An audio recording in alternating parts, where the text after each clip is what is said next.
Hello everyone, I'm Captain Logan and it's not Spawn year. It's day 43 of my comic review video day calendar. It's time for some more early Marvel, and today I'm going to take a look at a reprint, but a reprint that is also pretty early in my collection. So the way I have this is as Marvel Superheroes number 31, featuring Daredevil and Iron Man. So this collects two different 1960s, like mid-60s issues, an issue from 1964 of Daredevil and an issue from the following year of Iron Man. And this printing comes out in 1971, I think, 72. So I'm only going to talk about the Daredevil issue because when I picked this up to review it, I didn't realize that this was a reprint series. Maybe I knew that at one time and forgotten. I don't know. And this is another one of those things that I didn't realize was in my collection, and I don't remember how I got this. So I was like, oh, that's interesting, Daredevil and Iron Man. I wonder what that adventure will be like. And I was a little bit disappointed in not getting a comic book where those two team up. It's not a Marvel team up. I just thought maybe it was that before we had a thing called Marvel team up. But it isn't. It's two separate issues. So I went ahead and read the Daredevil issue and was expecting Iron Man to show up. And then I got halfway through it and I went, wait a minute. This reads like just a standard Daredevil issue, and it is Stan Lee and John Romita. And so I was getting a little bit skeptical. And then I flipped to the back and I went, oh, and there's an Iron Man issue here. Also, I'm an idiot. This is two different issues. So maybe I should have gone ahead and read both. I read the first couple pages of the Iron Man issue, just enough to realize that it seems like the reason that both of these are put here, maybe there's supposed to be some kind of thematic connection with each of these things, is because they both have love triangles going on at this period. I don't know, or maybe it's reprinting each of these things like in sequence as it goes along, but I don't think so. I don't think these were all Daredevil and Iron Man. So yeah, I realized that I was actually just reading Daredevil 19, so today's issue is indeed Daredevil 19. But I read it this way, so there you go. I really like Stan Lee's Daredevil. I know a lot of people don't have any interest in this character until Miller gets involved with it and then Bendis, but there's always been something kind of compelling about it to me and really fun, especially in comparing it to the other things that Marvel was doing at the time. I read the first 10 issues of this back when I was in college in like 05 or 06, so just a couple years after the movie came out, and for some reason I got really engrossed in it, and despite some of Stan Lee's quirkiness and some of the silly stuff that happens in it, again, comparatively, it felt kind of gritty, and it was a crime drama as much or more than Spider-Man, and a lot more often than Spider-Man.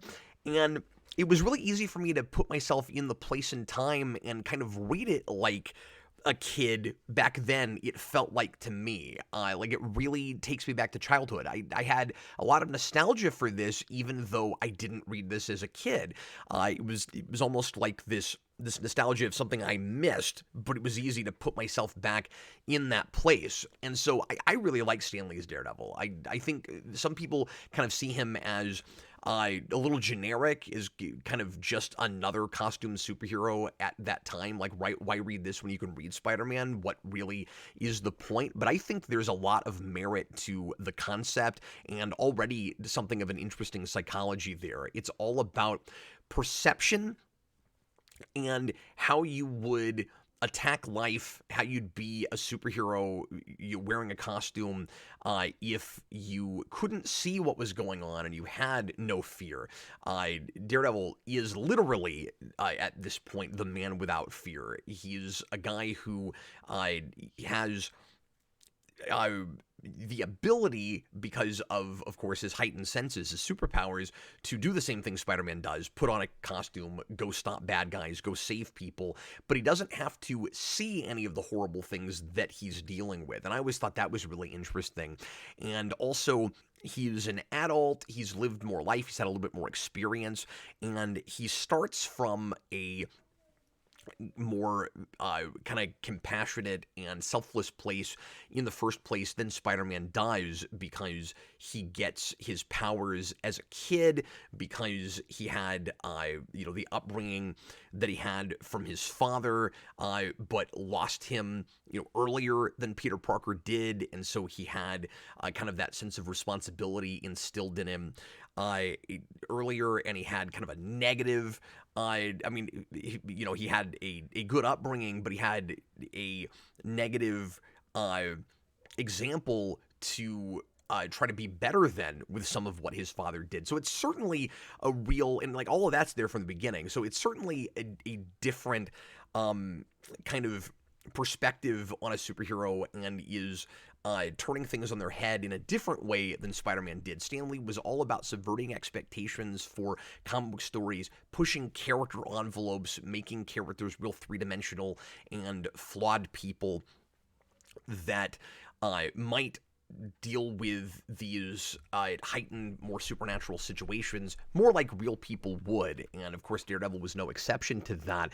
I'm going to go as far as to say I kind of want to do a series at some point on the earliest issues of Daredevil. I don't know why. I mean, I just explained some of my reasoning, but again, a lot of people look at this kind of like X-Men, where it doesn't find its footing until a lot later. Like, you needed a Chris Claremont. With Daredevil, you needed a Frank Miller.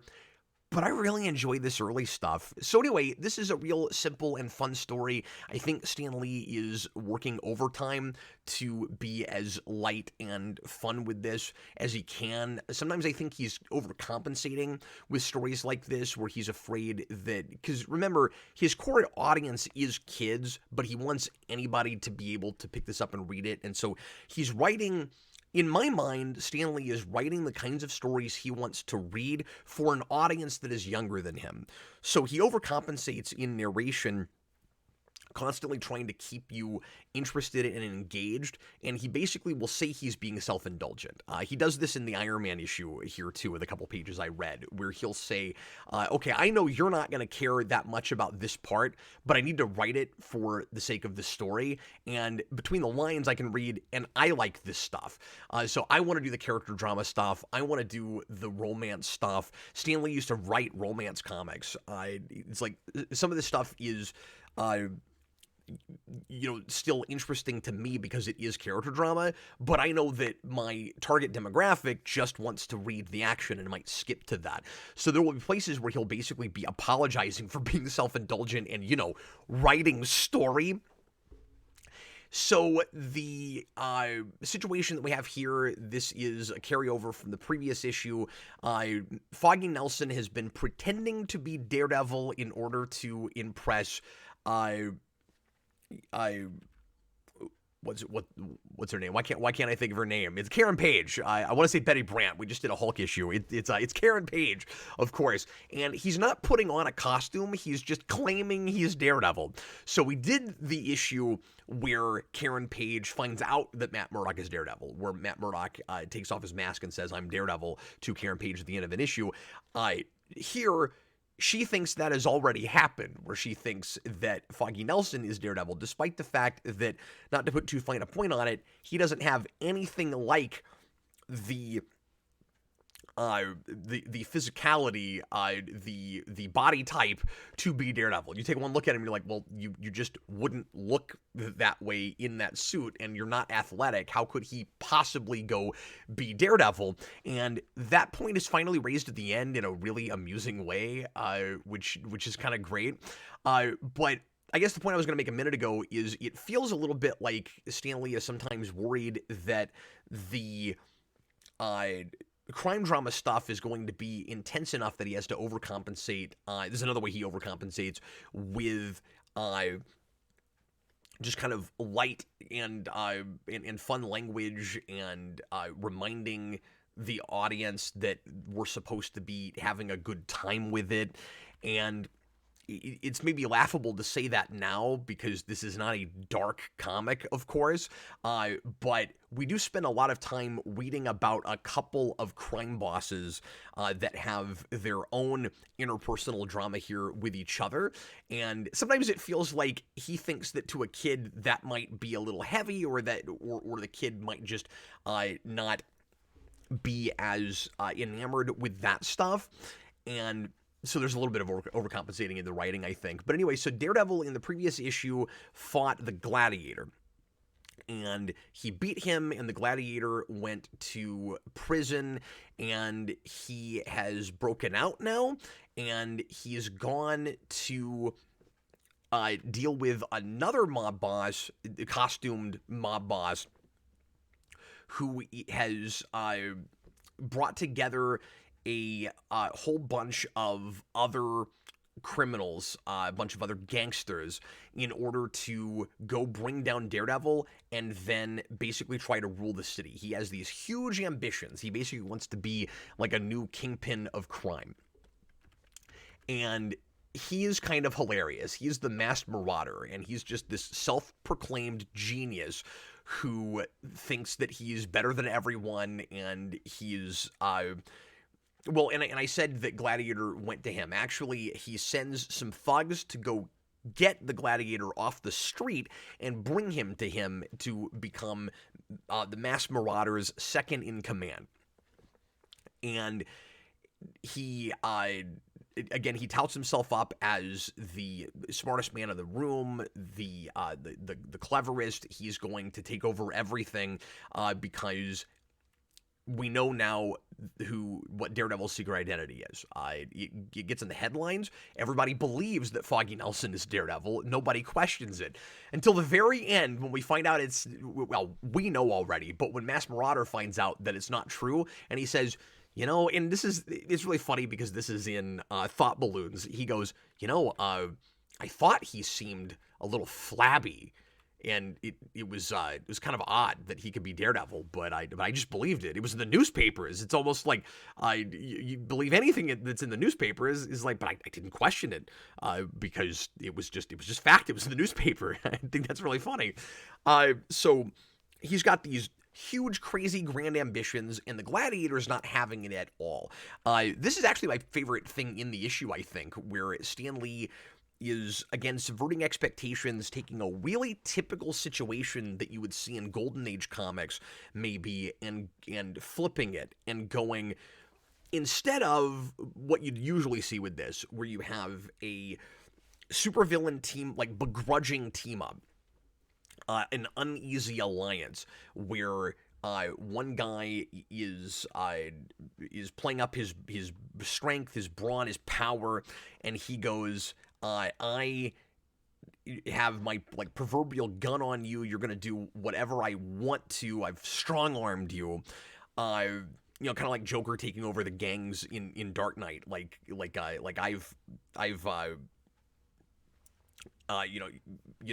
going to intimidate you into working for me. The Gladiator's not having it. Usually what you'd see is he would just, kind of put his head down and go, okay, I guess I have to work for you. And then maybe eventually he would look for some kind of chink in the armor, and he'd go against his boss and try to take over sort of like a Decepticon situation with Megatron and Starscream, right? But that's not what happens. Gladiator goes, no, I'm strong. I'm just as strong or stronger than you. I don't even know who you are. You can't just take me off the street and pretend like you're better than I am. And they just have this huge fight that goes on for pages and pages, and it's hilarious. And he's at first, Masked Marauder's got this beam in his helmet, and he shoots it out at Gladiator, and Gladiator is stunned for a minute, and it feels almost like in like a video game, like an RPG or something, where they keep going back and forth with different moves and proclaiming what they're going to do as they're doing it or before they're doing it, and it's really funny.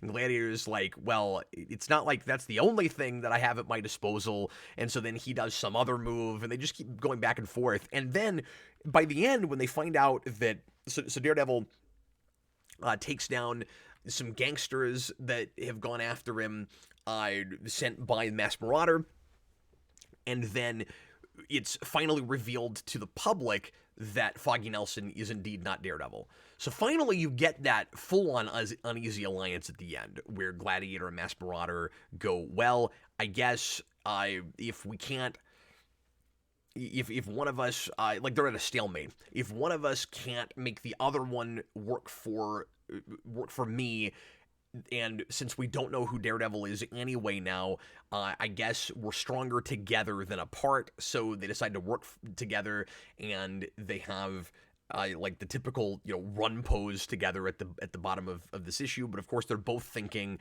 as soon as I have the chance, I'm gonna take the other one down, and there's no honor among thieves. That kind of thing, and maybe this part of it is, I don't even want to say that it's typical. I wasn't totally sure what was going to happen at the end of this issue. Like, you expect that there will be a team up when they first get together, but that one will work for the other. Not necessarily that this will happen, but I love that fight. I love that they get real petty, and half the issue doesn't even have Daredevil in it. It's just the bad guys infighting, and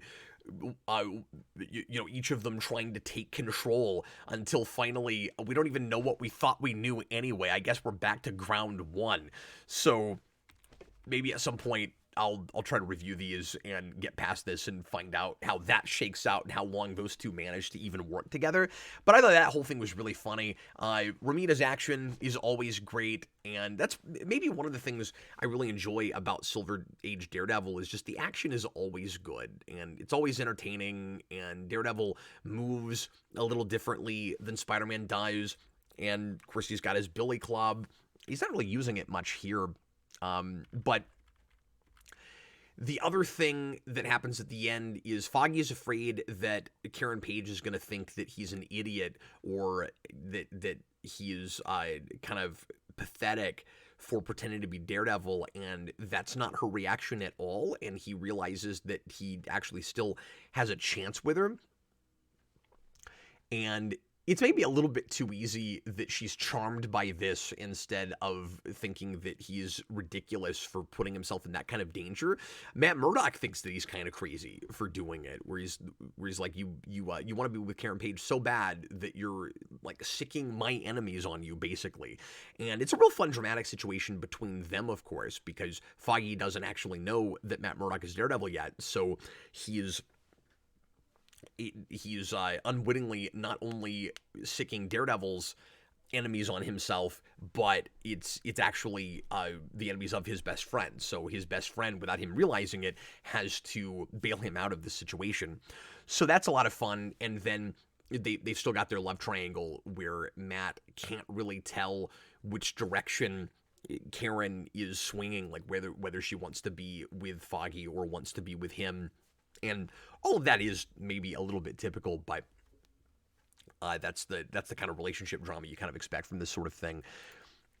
But really fun issue. I'm glad I read it. I was kind of hoping Iron Man would show up because that's what I thought I was reading, but then it turned out it was just a reprint. But that was fun to do. And I thought about going ahead and reading the whole Iron Man issue too, but I'm terrible at brevity, and I knew if I did that, this would be like a 45-minute review. So I went ahead and just read the one. So technically, I only read half of this comic book because this is a comic that's in my personal collection, but it was a whole issue of a comic that just happened to be reprinted here. So that's what I did. I don't know. So hopefully you won't mind the semantics. But anyway, thanks a lot for watching. Hope you enjoyed it. I'll be back again with another one tomorrow. I think that's 2 Marvels in a row. So I'll probably go to DC or something else. Not sure yet. I'm still going to do kind of random issues each day through this month. And then we're going to start shaking things up a little bit in March, because that's going to be Bat March here on the channel. I don't know just how much Batman material we're going to be doing. I'm going to at least do only Batman issues that month, issues that are in comics that are starring Batman, so either with Batman in the title or a detective, those kinds of things. So I won't do solo Nightwing or Birds of Prey or those kinds of things that month. It will be is March a 31 or a 30 month? Anyway, it will be all Batman throughout that whole month. Anyway, thanks so much for watching. Really appreciated it, and I'll see you again next time. I'm Captain Logan. Happy reading.